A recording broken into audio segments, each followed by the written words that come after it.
Like when they're going picking the greatest teams of the last maybe 50 years, 100 years, like one of the first names is number 5 is Tommy Walsh, one of the best of all time.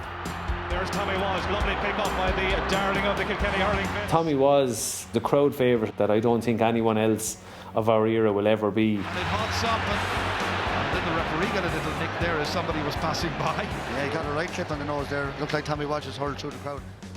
There was no one more shocked in Craobh Heart than I was when that happened, and it was probably the worst 5 minutes ever I put in an All-Ireland final because I was dreading being sent to the line. Lucky enough, Brian just got on with the game. The one thing you have to do as a hurler, you always go for the ball, and if you can't see the ball, you pull where you think it is. It's back outside, great defending by Tommy Walsh. When you have such a great gang around you, you feel invincible, and for so many years there were so many of us so close. Forevermore, when I think about Kilkenny hurling, the memories I will have will be just out of this world and bring happiness to me straight away.